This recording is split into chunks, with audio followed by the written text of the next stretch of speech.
Welcome once again to the Hour of the Time. I'm your host, William Cooper.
Everything seems rosy.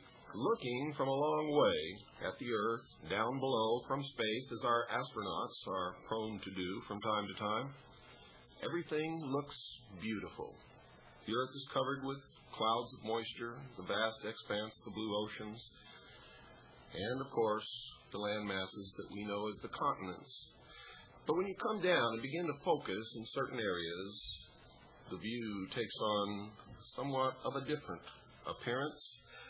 And this evening, our special guest, Professor G.C. Shellhorn, who's written several books and has been conducting research into the UFO phenomenon for many years, is going to help us concentrate on one or two, or possibly three, of these areas, with which he has become somewhat of an expert.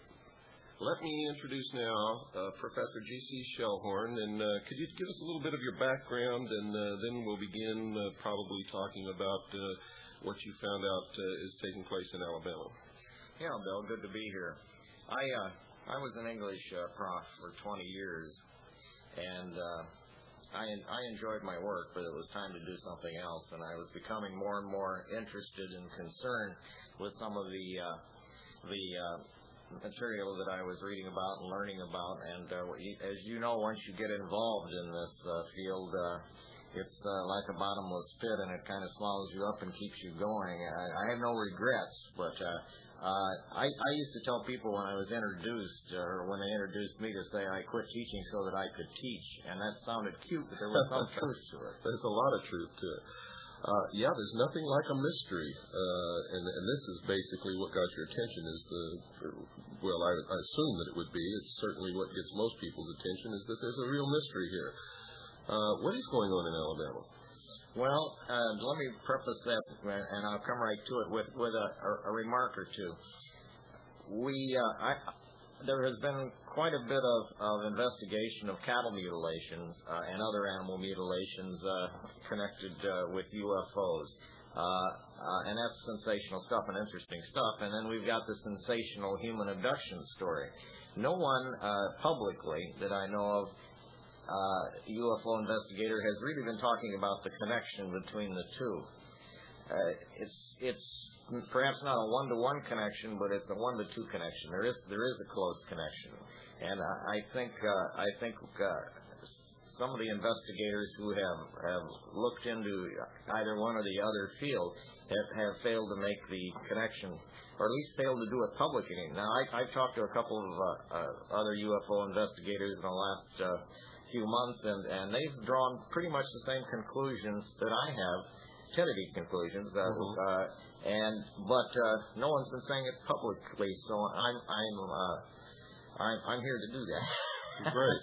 Well, I think the reason people don't talk about these things publicly, and I think I addressed the cattle mutilation and human mutilations in the relation to the experimentation of blood in some of my lectures in 1989, but I got off into not the specifics. I wanted to find out what's the overall picture and who's doing all this and why, and that's how I got involved in a lot of the things that I'm doing now. But you have focused continually on this, and recently I have. What's interesting is that in the United States we have it appears the Greys involved in the larger number of human abductions, and it appears from the circumstantial and a little hard evidence that we have that a particular group of Greys are involved in the cattle mutilation cases, the thousands, by the way, of cases of cattle mutilation since the middle and early 60s that are still going on. A lot of people think a lot of that activity has dropped off. It hasn't. Now, as I said, it appears to be closely related to a Grey group in North America. Now, this is not true in South America, where the human abductions that are taking place don't seem to have the dark cloud, emotional cloud that accompanies so many of them in this country. And the abducting species of extraterrestrial in South America, if we can believe the descriptions of the people that have been abducted and the contactees, they're different. They're different species. We need to clarify a few things for our listeners, some of whom may not know anything about what we're talking about. By Greys, you're talking about a reported species of extraterrestrial that is supposedly visiting the Earth, and nobody can prove that they are or that they are not. And you're taking the descriptions of this particular group from the related stories of the people who claim to have been abducted. And in reality, neither you or I know the truth about all of this. We have to listen to the stories and try to put the evidence together and see what we come up with. That's true, and we've got a problem with when we say Greys, too. People in the field notice, the public isn't aware that there's increasing evidence that when we say Greys, in the past we've thought of one particular species. Greys that appear to come anywhere from 3.5 feet tall to 6.5 feet tall, and we may be dealing here with several different species that we, because of our ignorance, have lumped into one pot, which has been causing some problems. Actually, there's another problem, as you well know, there's one problem after another in this field. The public, generally speaking, has come to accept the idea that we may be having some extraterrestrial activity on this planet, that we may be being visited. The polls that suggest anywhere from 50 to 80%. That's correct. In fact, the last Gallup poll that I'm aware of suggests that a good majority of Americans believe that we are being visited by extraterrestrial beings and that the UFO sightings are the product of this visitation. I also want to caution my listeners that this information is being presented to you as information. Neither I nor Professor Shellhorn know the truth or accuracy of the statements of these people who are being abducted. We are presenting to you the findings of research, and whether or not you believe it, of course, is subject to your own willingness or lack of willingness to get involved or to believe anything like this. But my standard admonition applies, folks. You should listen to everyone, no matter what they're talking about. Read every possible thing that you can get your hands on, but believe no one and nothing until you yourself can verify whatever it is that you're interested in your own research. In this time when a lot of deception is being put out into the world, we have to do that. But we have to listen to everything so that we don't get caught and become a prisoner of our own belief structure. Yeah, I want to speculate a little now, because I think we have to sooner or later and draw some tentative conclusions, even if they turn out finally to be wrong. But we need to do that so we can grow and move forward. In many of the animal mutilation cases, cattle mutilation cases, the hundreds of cases that have taken place in the West and are still taking place in the West and in the Southwest and the central part of the country, and right now, especially in northern Alabama around Albertville and the Fife area, and also on the border between Mississippi and Louisiana. In many of those cases, not all, but in many, besides the various cuts that have been made with what appears to be a laser-like weapon that cuts very cleanly and cuts very concisely and burns the flesh, but only in the very immediate vicinity of the incision. Whereas if you move back just a little bit, the flesh isn't cooked, which suggests it's really fast and really sharp. But what I want to concentrate on right now is that a great deal of bovine blood has been taken. Cattle blood has been drained from the carcasses. The actual police reports state that the body, the actual blood system, the circulatory system, has been drained with no vascular collapse, which indicates that they may have injected a gas to push the blood out. Right. Because if you and I are with the methods, at least that we know of, the conventional methods of taking blood out of an animal, as any good mortician will tell you, the vascular system is going to collapse. But anyway, what are they doing with all the blood? No one has ever seen an extraterrestrial in the field looming over a cow sucking its blood with its fangs, Dracula style or anything. I've heard some what I consider kind of wild speculation, that is that they feed by osmosis and they dip their arms in vats of blood. There's no evidence of that we have at all. I find that a little far-fetched. But this I don't find far-fetched. We use calf blood and have for a long time in laboratories to facilitate tissue growth. Mm-hmm. Now, it's a small DNA step between calf blood and mature cow blood. Now, if you're doing biogenetic engineering, let's say, as there's some evidence that at least one of these gray species is doing in North America, and using humans, abducted humans or ova and sperm to facilitate this kind of bioengineering. And perhaps they're creating hybrid forms for one motive or another that we could talk about. Well, let's go on here for a second. If you can use, we know now too, in the last few years we've learned that bovine blood can be used in emergency situations for human blood transfusion. That's correct. In fact, there's been quite a few newspaper articles written about it, and an awful lot of scientific research has validated that can be done. Sounds strange. Yeah, it does. It's not ideal, but it can be used. We also have been told in the last few years that they've got an artificial plasma now that's can be used, an artificial blood.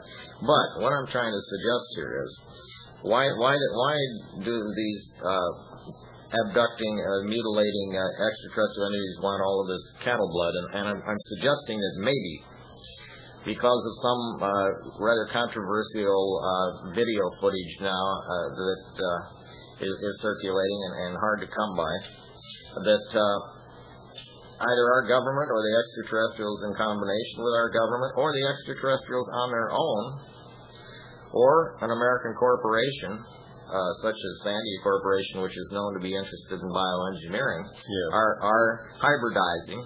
And I'm suggesting that now that we know what we know about what we can do with bovine blood, that they may have been using this blood to create what I would call an artificial womb situation, so that the blood flows through.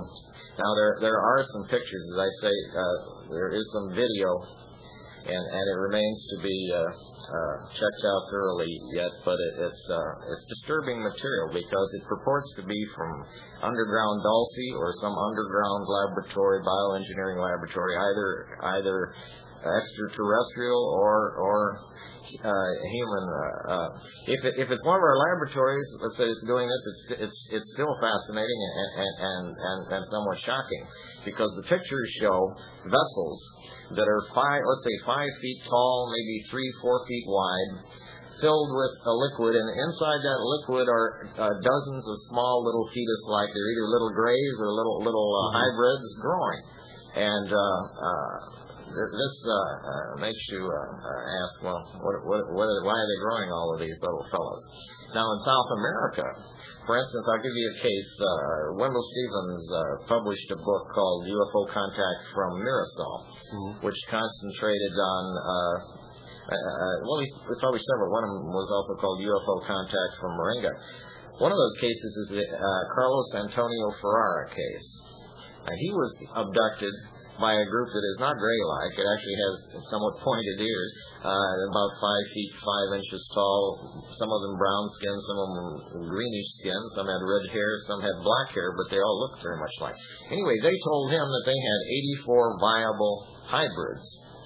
And by the way they worded their statements, it appeared that they had lost a few, but that they still had 84 human and extraterrestrial hybrids that were living. Now, this suggests to me that there's more than one extraterrestrial group visiting us. I know this, and many other investigators know this. The public may find this a little hard to believe. As I said, they've just come around in the last 20 years or so, half or more of the population believing we might be being visited by one group. Now we're saying there's multiple groups out there, and many of these groups may be doing their own bioengineering experiments. But the cattle mutilation, generally speaking, it appears that much of the cattle mutilation that has gone on in North America has been related to a gray group. Unlike Europe and unlike South America and Central America. Why the grays have captured our imagination and seem to appear so much in contactee reports, I don't know. It makes you wonder why are they still allied with us? And then we get back to conspiracy ideas like did our government in the middle 60s or some other time make an agreement with a particular gray or a particular extraterrestrial? Or is this whole thing some fantastic mind control operation to cover up the very illegal and very questionable activities by humans? We don't know any of these answers, do we? No, we don't. And we could probably argue if we really got going here. I think that supposition you just offered there, or proposition, is true. How true? To what extent it's true? There are powers that be, and there are agencies of our government and other governments that definitely want to confuse us from day to day. Absolutely. But I do believe, as the evidence suggests to me, that I heard Norio Hayakawa the first evening here, and he was talking about China Lake and Area 51, and I found what he had to say about the areas rather interesting. But when he said, I don't believe there are any extraterrestrial visitors, that this is all mind warp, so that we can be manipulated mentally. I don't believe that. I believe we're being manipulated very often mentally and emotionally by forces outside our control, and many of those are official forces and very clandestine forces. But I also know that we've got an extraterrestrial presence here on the planet. And part of our need to know is it's crucial for us to find out what it means and why it's here. Absolutely. to sum that last few statements up, let me say I'm not so much worried about the extraterrestrial presence here as I'm worried about the human presence and what we can do to each other. Them's my sentiments exactly, as my listeners well know. I went the other way. I started out believing wholeheartedly that all of this, because of what I'd seen in naval intelligence, was extraterrestrial, and began to realize that I may have been used. And now I'm not willing to rule out the presence of extraterrestrials, but neither am I willing to accept that everything that's going on is extraterrestrial in nature. Well, I don't think it all is. Definitely not. I'll tell you what, though, my wife and I'll tell you, this is a little funny story, but we were headed to a small UFO conference in Neenah, Wisconsin, the August before last. Mm-hmm. And it was a warm day, and it's a 3.5-hour drive, so we were laughing a little bit. And I said, Pat, I should go in there and tell them I just saw a big UFO. And she said, you do that, and you go in there and your credibility is shot for the next couple of days.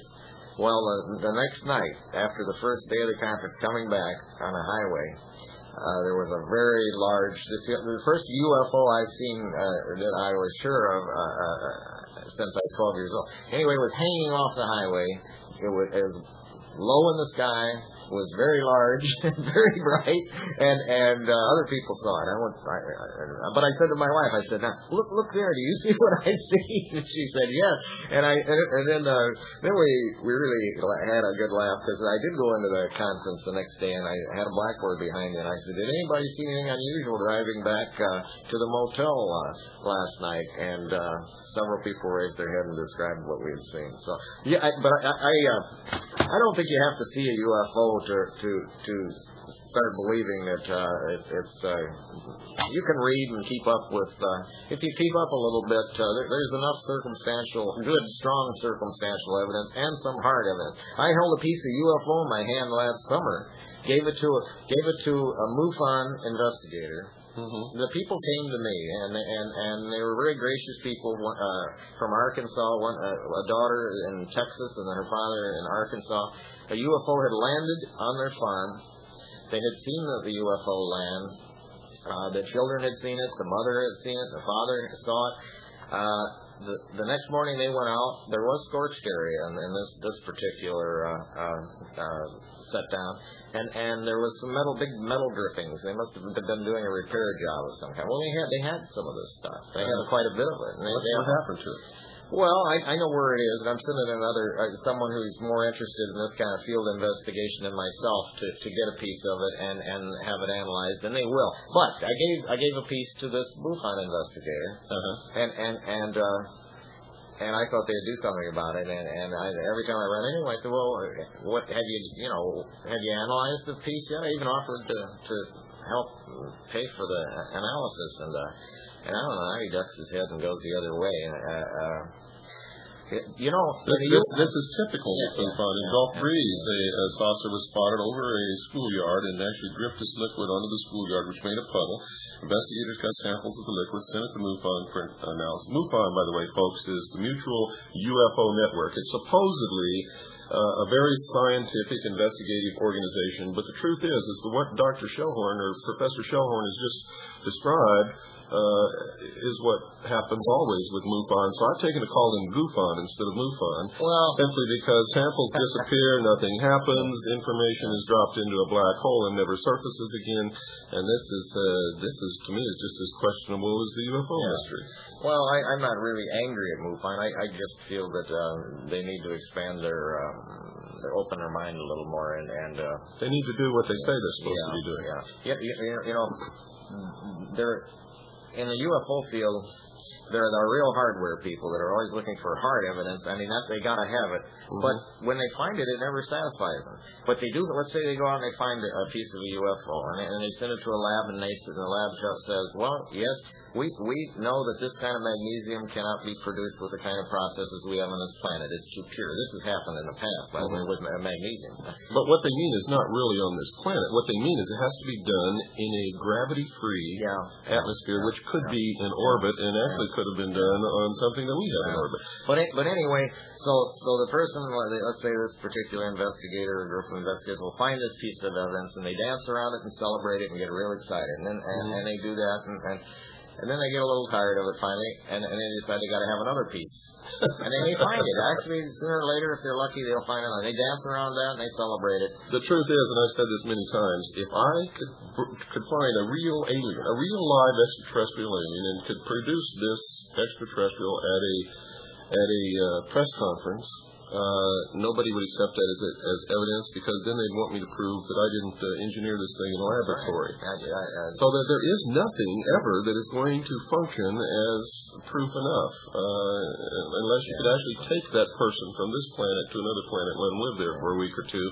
And we don't know if that could be done, because this is all conjecture anyway. But the point is that nothing is accepted as proof, and really, when you get down to it, wouldn't we be very foolish to be so readily accepting of whatever comes along? Because the truth is, maybe they could produce one of these things in a laboratory and show it talking to the president and shaking hands, and the next thing you know, we don't have a Bill of Rights. Well, you can start on the hardware end, or you can start on the highly theoretical metaphysical end, and some people do. But I think sooner or later you got to try and understand both ends, and maybe it's possible to get a little closer to the truth that way. I know you're not going to find it on the far end of either one on that spectrum. It doesn't matter which end. It's not on the far end, and I think it's probably a compromise of somewhere in the middle. Now, you want to talk about Alabama and cattle mutilations? Let's get into that. Well, there have been 26 cattle mutilations in northern Alabama since October. They follow the classic lines of cattle mutilations all over the country in the 60s, 70s, 80s, and 90s. For our listeners who may not know what that is, could you explain what are the classic... Okay, the classic cases look something like this. Many of the cattle will have their udders removed. Again, all of this with a very sharp instrument. It appears a laser-type instrument that cuts very cleanly and cauterizes. Right. All right. Udders, the tits, the genitalia area, that very often female and male genitalia have been reamed out, perfect cuts, and taken completely. Tongue area, gums, sometimes ears, sometimes eyes.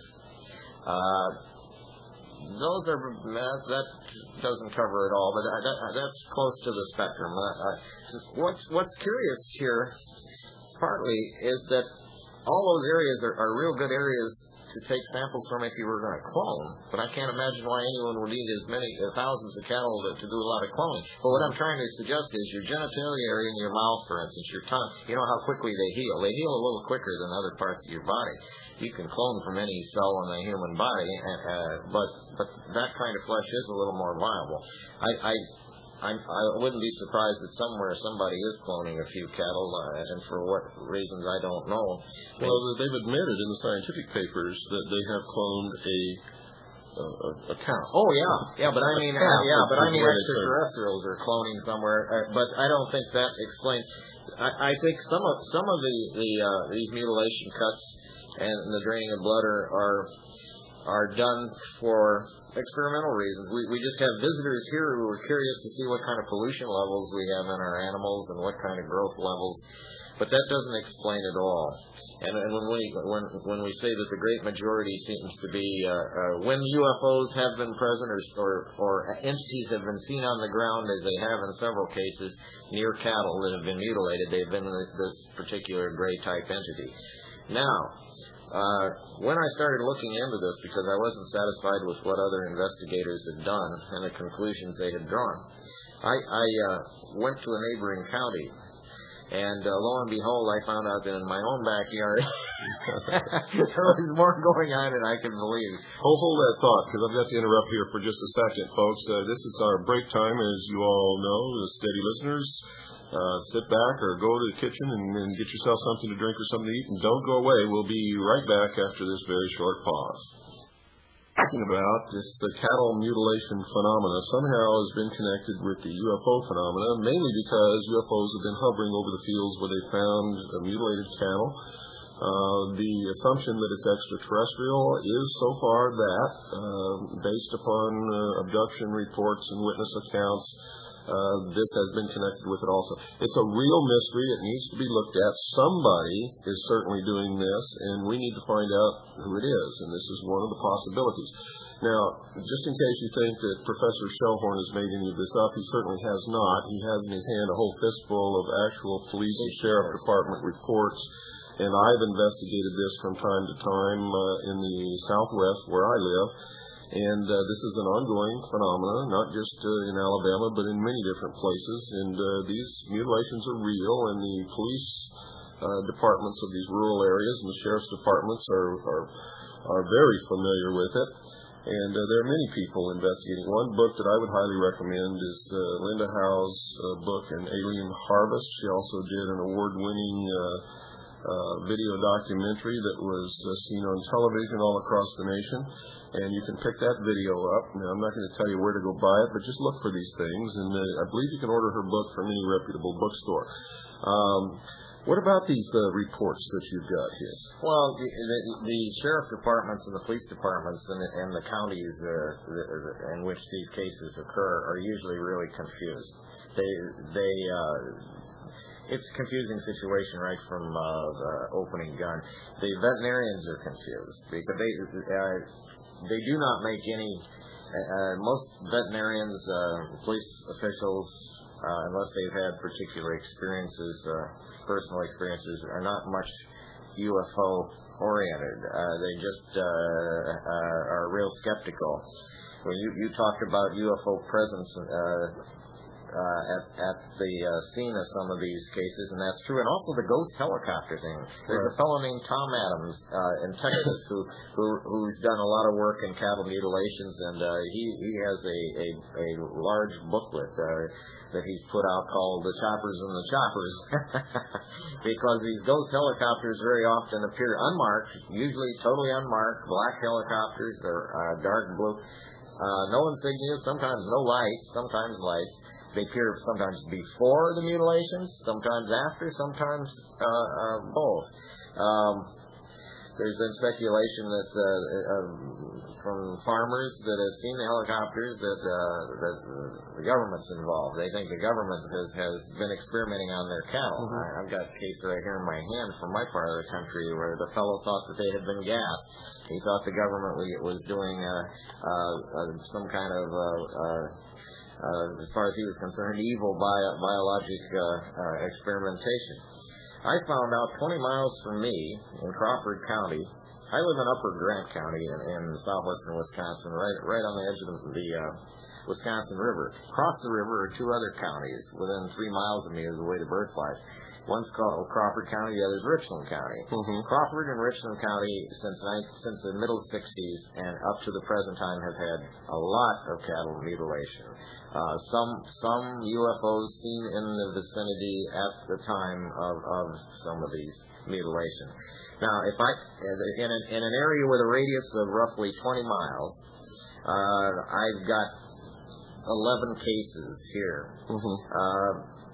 Then if I move a little bit into Richland County, away from Crawford County, another 10 miles, in other words, another 10 miles eastward, I can come up with half a dozen, actually more than that, a dozen or more other cases. And within the last couple of years, hasn't there been quite a bit of UFO activity in the state of Wisconsin? Yeah, there has been the last couple of years. There seemed to be a period a few years ago when slack time, but now the sightings have increased again. Matter of fact, I live 4 miles from a little town of 450 people called Blue River, Wisconsin, which is a very pretty name. I wish I got my mail there. But I have to get my mail from Bosco Bell, which doesn't sound nearly as enchanting as Blue River, Wisconsin. But an evening ago, or about a month and a half ago, late in the evening, many of the people in the town saw a large UFO hovering just outside the town along the river. Mm-hmm. The town itself is really on the river. But I've learned a great deal. My neighbors down the road, who are very fundamentalist Christians, told me that we just happened to be talking once, and they knew I was interested in the UFO phenomenon. And they said, well, we had one when we first moved here. And I said, well, how long ago was that? And they said, 12 years. She said, I got up in the middle of the night, and one was hanging by the bedroom window. And she said, I got my husband up, and he walked over, and he saw it, too. But anyway, let me talk a little bit about these particular cases. They're kind of interesting. There's the Jernquist family of Eastman, Seneca Township area had 3 cattle mutilated in 1990. Some of these are good cases because they're kind of exemplary. They are much like many other cases that you run across all across the country. They had 3 cattle mutilated. One of the cows had its udders cut off. Now, the other 2 didn't have any discernible cuts on them. And this occurs fairly often, where some of the cattle will be mutilated and others of the herd, the same herd, on the same day will have been injured, it appears. And some will die later, and some will recover. Do they know what the cause of death is? No. When you read I'm right here in front of me is a veterinarian's report. When you read some of the veterinarian reports, or crime labs, when the state sometimes will send to a county some of its official veterinarians, and they'll take it back, the carcass back to the crime lab and explore and autopsy what happened. They still remain confused. Richard Bohm, a farmer in 1975 in Crawford County, told me he lost 6 cattle. 4 of them were dead on the scene. Many of them had, 4 of those cattle had incisions, genitalia removed, udders. They had been really worked over, you might say. 2 of the cattle, actually 4 others were sick. So 4 were already dead, 4 were very sick. One of those 4 that were sick immediately died. Another one was real sick, and they sent it they crated it up, it died, and they sent it to Madison, to the crime lab.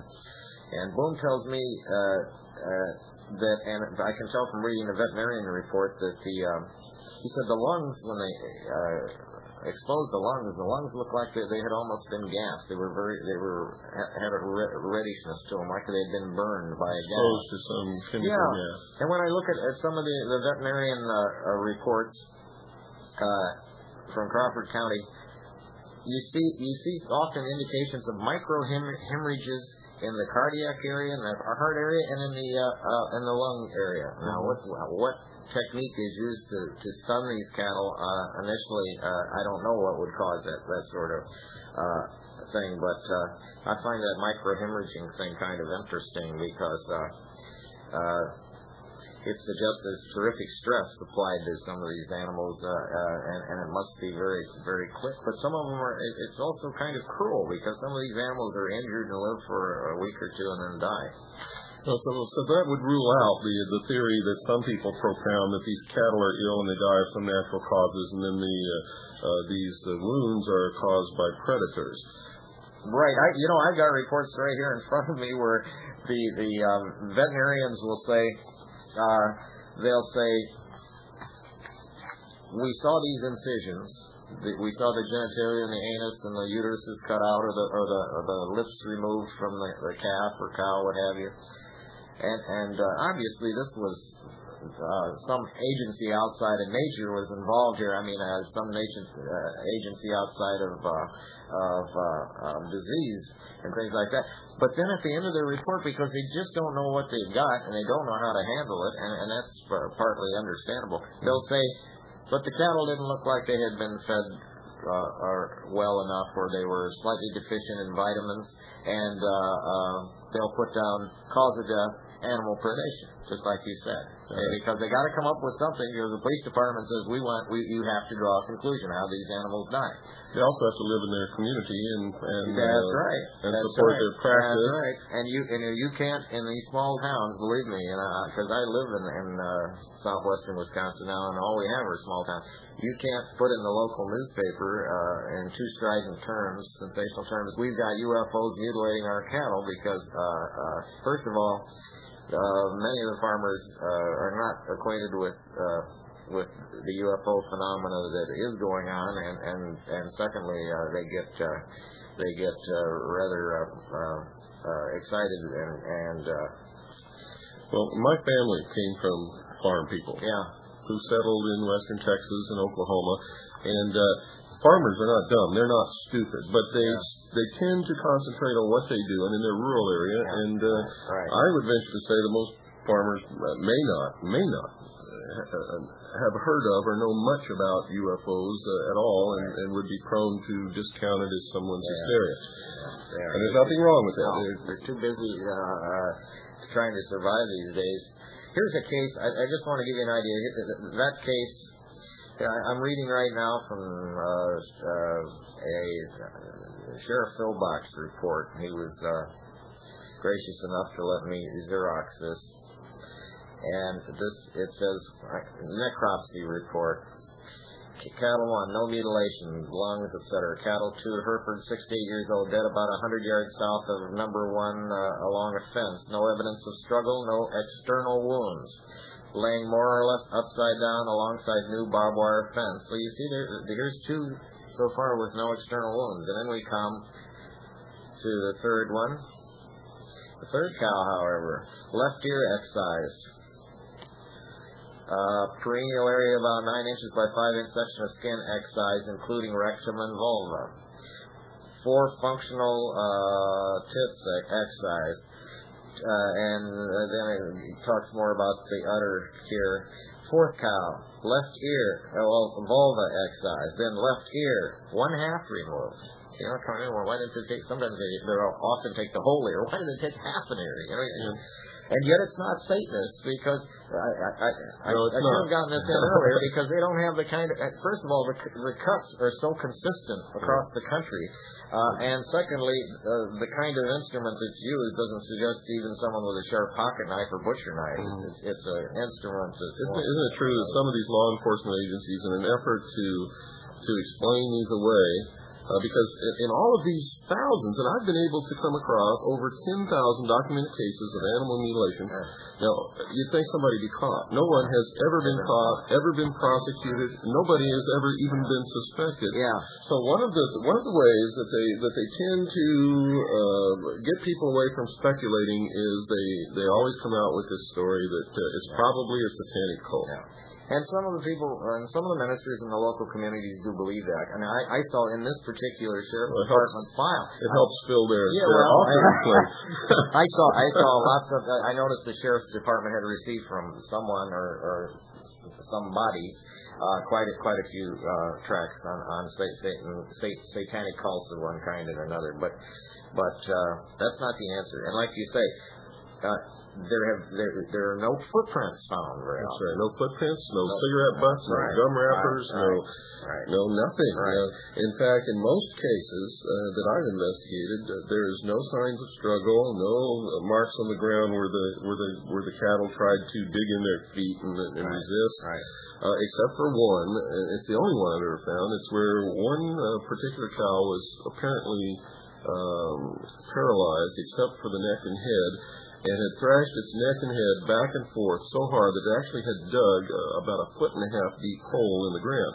Now, to realize what kind of agony an animal had to be in to do that, and not be able to move any other portion of its body is just absolutely incredible. It's heart-rending to me. And in some cases, not the majority, but still a significant number of cases, the carcasses are found some distance away from where the cattle were at the time they were being pastured, or perhaps were some distance away from where they were killed. It appears in a few cases out west the cattle were dropped after they had been lifted up, perhaps into some kind of craft, and then dropped from the air. Correct. Now, back to the helicopter thing. We have in our investigations found that the United States government does possess helicopters which are, quote, silent, unquote.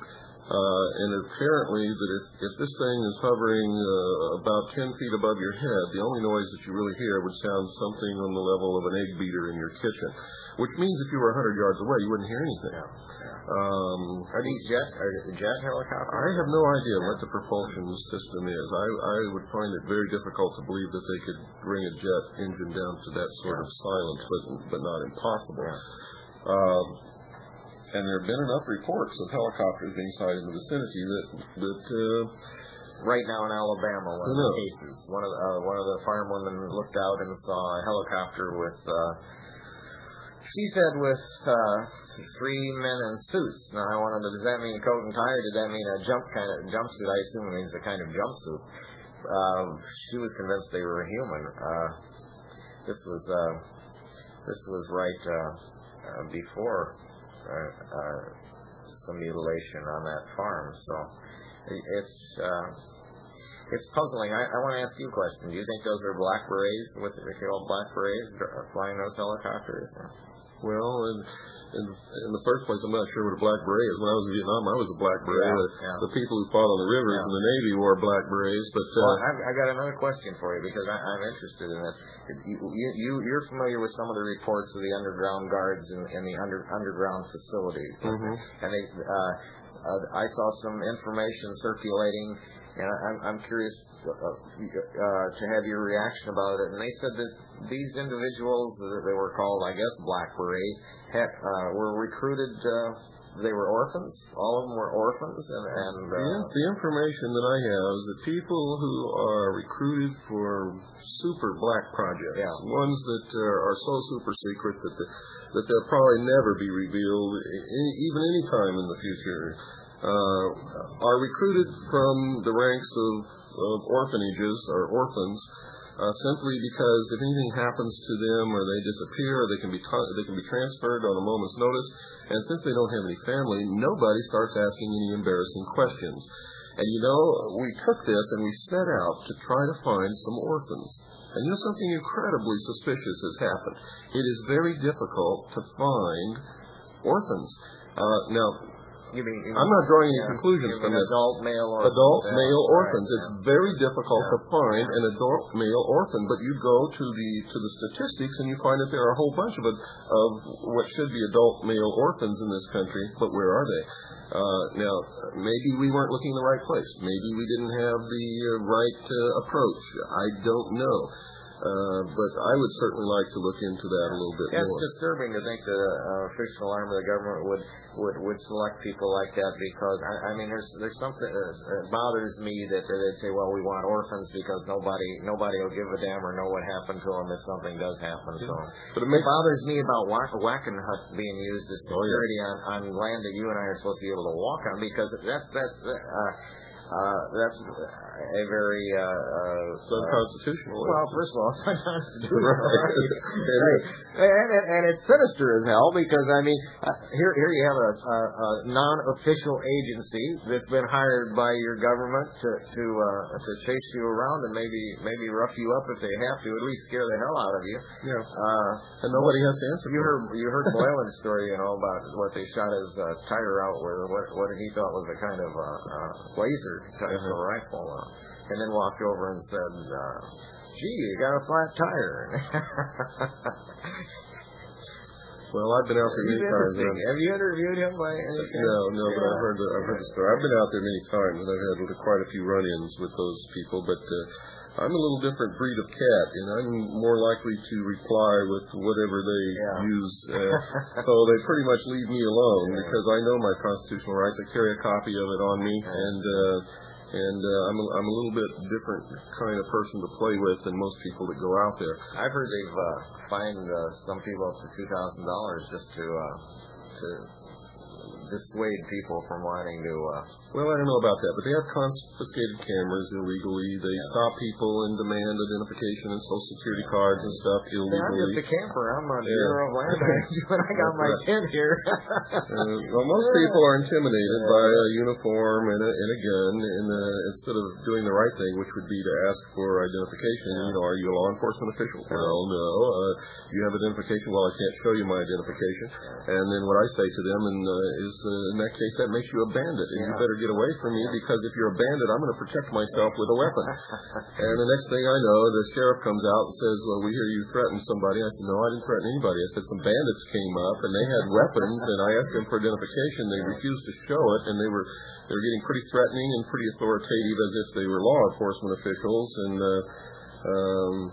And then I show the sheriff my press credentials and tell him what I'm doing out there, and give him a copy of my book and autograph it, tell him to read it, and remember that they work for the people of Lincoln County, Nevada, and not for the Whack and Hut Corporation of the United States government. And that sort of sets them back. I mean, I say, whoa, this guy knows what he's talking about. Right, and they're not used to that. They're not used to that, and then they go away and leave me alone. So, what do you think about the Aurora phenomena, where the ship seems to come out from the Pacific and finally move across land and around Thursday mornings and settle down in the Area 51 area? The government has always denied an Aurora aircraft. However, we found an item in the black budget named Aurora. We also know that they do have something that replaced the SR-71, because we know that they would never, ever retire the best aircraft. So when they retired the SR-71, we knew that they not only had something to replace it, but had something for quite a while. Now, I have witnessed some kind of a triangular-shaped aircraft. It's so high when I've seen it that I can't tell anything more about it, that it's triangular-shaped, and it leaves sort of a trail of smoke that resembles links of sausages. I've seen some film footage of that. And it's just incredible. I don't hear any noise when it flies over. You hear sonic booms out there all the time, and what is the origination of the sonic booms, you can never tell, because there's always so many aircraft in the air. So we believe that this Aurora is capable of taking off under its own power, going into a high orbit, and then returning to Earth, and may be able to do something more than that. We don't know. But basically, it would have to be able to outperform the SR-71, and that's what we base our conclusions upon. And through our contacts in the intelligence community and in the United States Air Force, it's been pretty much confirmed off the record. No one will go on the record, of course, because then they could get in trouble. But off the record, it's been confirmed, and many people have made statements, even on the record, that what we have in secret is so absolutely phenomenal that it made Steven Spielberg and George Lucas drool with envy. That pretty much tells me. I wouldn't be surprised, though, because I'll tell you why. I am convinced of some of the crashes in the late 40s and 50s, and later than that, in this country, Mexico, and other places in the world. And I do believe that we made a stupendous effort. I mean, a stupendous effort if a crashed vehicle is located in any kind of salvageable condition at all. A tremendous effort would be made to reflect, to duplicate the technology. And I don't discount Howard Menger's types of statements. Menger was an early contactee, for those of you that aren't familiar with the early days of the UFO movement in this country. If it's a movement, that's probably the wrong word. But anyway, Menger said he worked with the government in the early 60s, and that they were trying to build a saucer, and a shuttlecraft, and according to Menger, they succeeded. So I wouldn't be surprised if they've been able to duplicate some of the technology that they found intact at crash sites. I wouldn't be surprised they've had technology that would blow our minds 30 years ago. And they probably upgraded that technology now. It frightens me a little bit because I don't know if we're worthy of handling this type of technology. Well, I think of that. I look at my great grandmother who died when she was 89 or something like that. I mean, she was really an old lady and used to tell me stories about coming across the United States in a covered wagon. She was in some of the Indian wars in West Texas where people were killed and burned out, and she went from that to Boeing 707's television, indoor plumbing, and indoor plumbing to her was the greatest thing that there ever was. And she survived that, which boggles my mind. I don't know how those people could have survived that much of a culture shock, which is what it is, really. But what scares me is the evolution of technology at such a rapid rate that you can't keep up with it. Right. And that eventually what happened in 2001, which was on a microcosm, a battle between man and his own technology, and they'd forgotten to build in a switch to turn this thing off. Hermann Hesse, the German novelist, years ago in one of his works, I can't even remember which one it was, said, but I know what the situation was. It was placed, the scene was placed in the future. And one of the characters said the world culture had come to a crashing stop. Mm-hmm. The statement made by one of the characters was, gee, they had all that technology and all that knowledge, but they couldn't retrieve it. It got to the point where nobody could, even with the electronic capacity that they had, no one could quite figure out what plug to push and what button to throw. And that's so challenging. But the whole gist of your research now into this cattle mutilation thing is that somehow this is connected with the results in the blood research. Right. I think, in other words, the blood may well be part of the process of making, let's say, hybrids, half human, half extraterrestrial hybrid. And they may be using the cattle blood to facilitate that kind of... or some kind of human genetic experimentation to create... I think there's all kinds of genetic experiments going on with us and with some of the extraterrestrial species. I also think there are a lot of species visiting us. You want to hear what I consider statements that are somewhat amusing but also shocking? Sure. I said to John Lear not too long ago, John, how many extraterrestrial species do you think may be visiting us? Just offhand. He said, no, let's see. He said, maybe over 80. And then I said to Colonel Wendell Stevens a couple of days later, I said, Wendell, how many extraterrestrial species, just off the top of your head, do you think might be visiting us periodically or in numbers, but at least visiting us now and again? And he said, well, maybe a couple of hundred. Now, I don't know how many, and I don't know if the public's ready for that kind of information, but I'm convinced that there are several dozen. And in any case, until we can prove it or disprove it, we certainly can't rule it out. Yes. Remember, folks, you're not to believe anything that you hear here or anywhere else or anything that you read unless you can personally check it out and verify it in your own research. But we're bringing you information that you cannot hear anywhere else except on the hour of the time. Good night, and God bless each and every one of you.